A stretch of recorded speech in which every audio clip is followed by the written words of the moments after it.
Wala tayong paglalagyan. Dito na lang.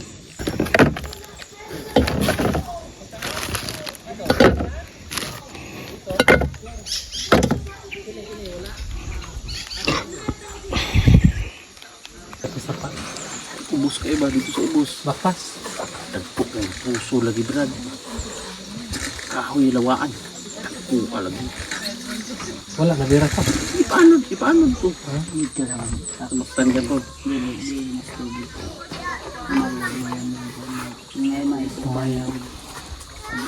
Kamalak. Sumayam. Sinasar mapalitan.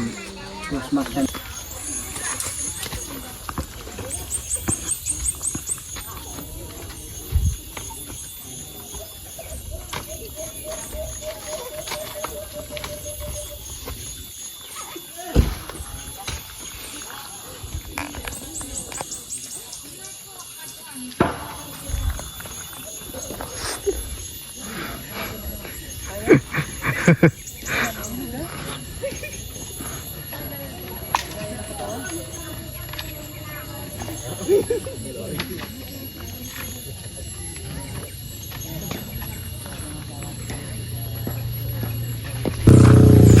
Kaya po mga kababayan, sunod po tayo doon sa taas.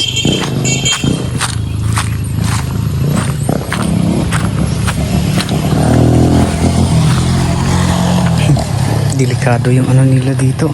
Hoy! Hoy! Hoy! Yeah.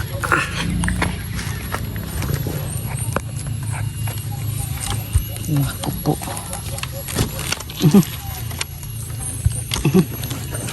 Naku po.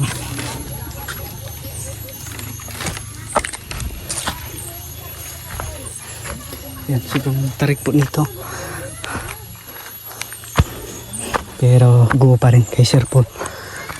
Yan. May kamuti. Kamuti yan.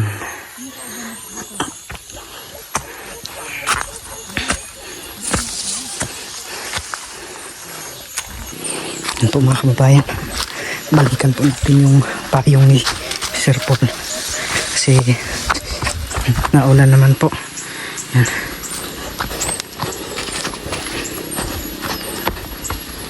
Para hindi mabasa ng ulan kasi galing pa kaming init. Delikado na pag mabasa ng ulan. Ay, huy. Naku po.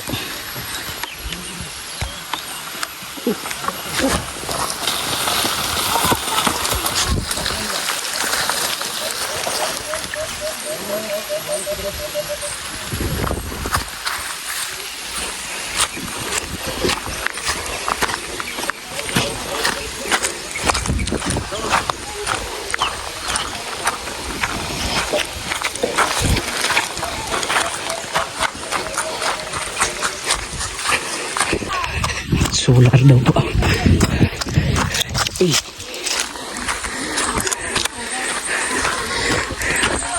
Nanda natin yung isang solar. Tayo bigay doon sa taas.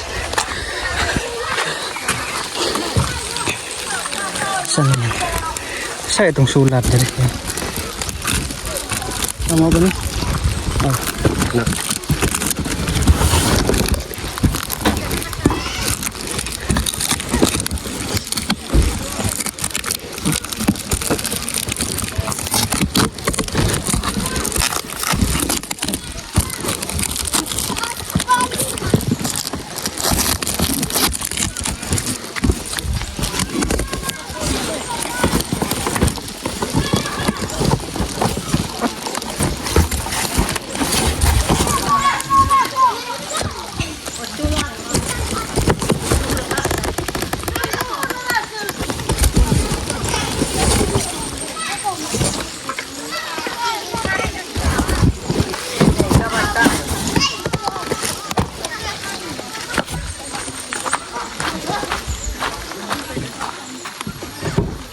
Set bang sila?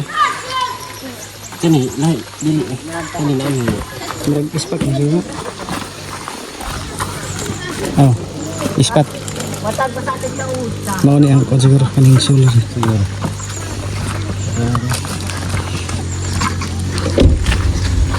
Kapo mga kababayan.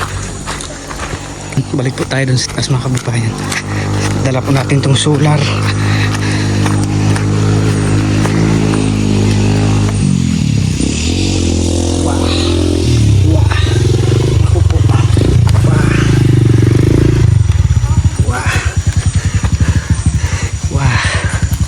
Ang ganda ng daan.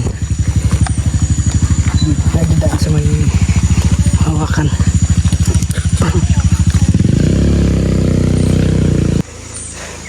Ang ganda ng dinadaanan nila. Madulas na tumamay. Pababa.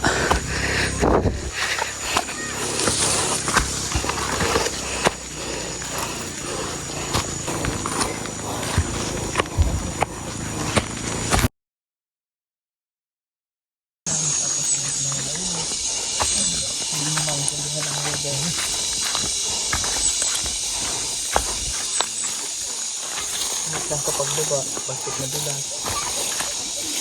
Madulas tayo. Hindi lang talaga tayo dyan.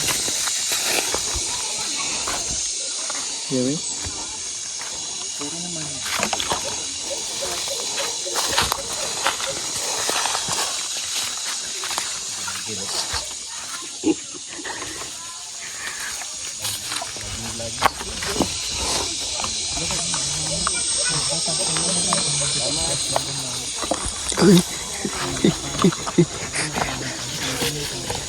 Pila na may magulong mo, pero meron kayo thumbnail.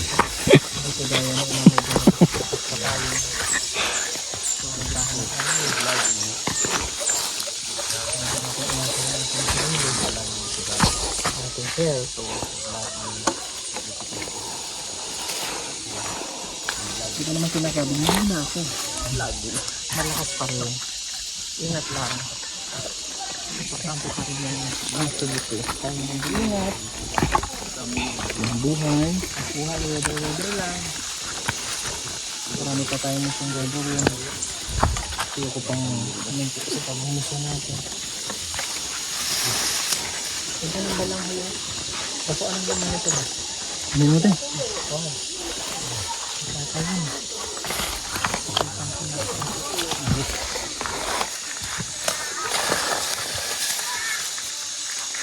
Hindi na nakatakot eh. Kaya mo ng payong ba? Payong. Wait lang. Kaya dito ko. Hirap pa naman nalaanan ng tatay. So yan po mga kababayan, nakatulog po si Pipiting Peter Paul sa sobrang pagod po. Ayan.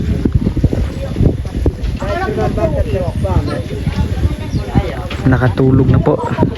Kanina pa daw siya na habang nagda-drive, masarap daw matulog. Yun nga lang po ay nagda-drive siya. Kaya tayo nakatulog na po mga kababayan. Mabilang lang po yung bahay dito. Yan, 1, 2, 3, 4. So apat lang po yung bahay na nandito, pero yan, yung bahay na yan siguro marami yung nakatira dyan.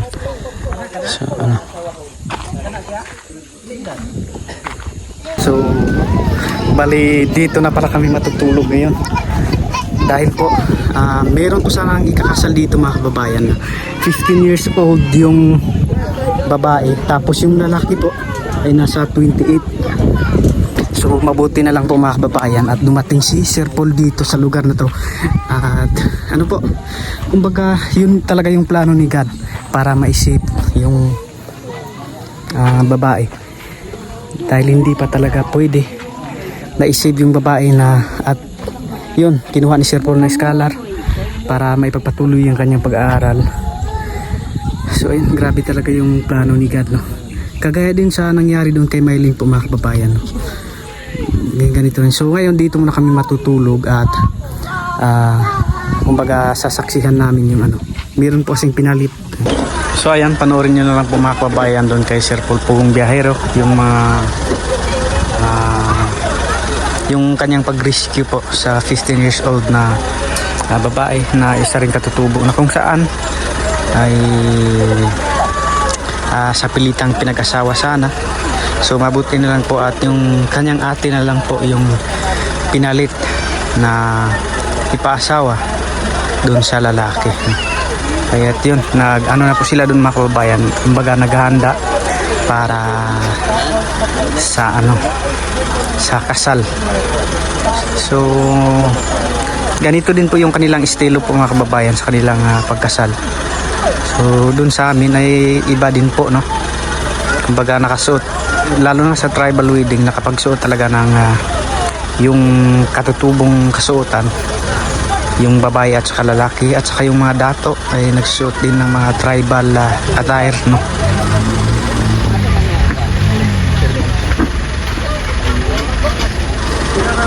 So dito na po kami matutulog mga kababayan at abangan nyo na lang po yung mga ganap namin dito sa lugar na ito. So ito po yung bahay namin for today's night. Dito pwede mabuwag.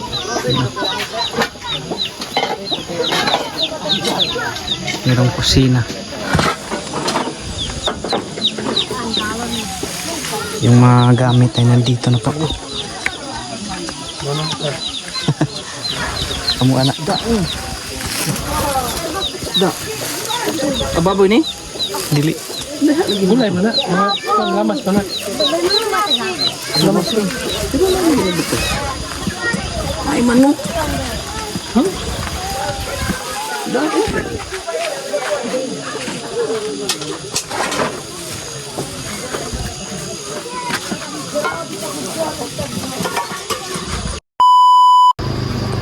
Dito na tayo mga kababayan.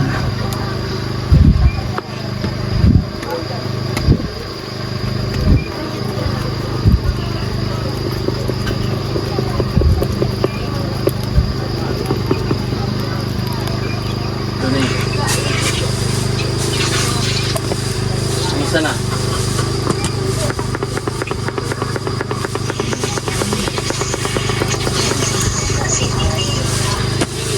Ganito po yung ano namin nung una po mga kababayan. Isasabit lang yung kaldero. Ito po ay pang ano lang to, pang depensa. Yan, nakasabit lang yan doon sa taas.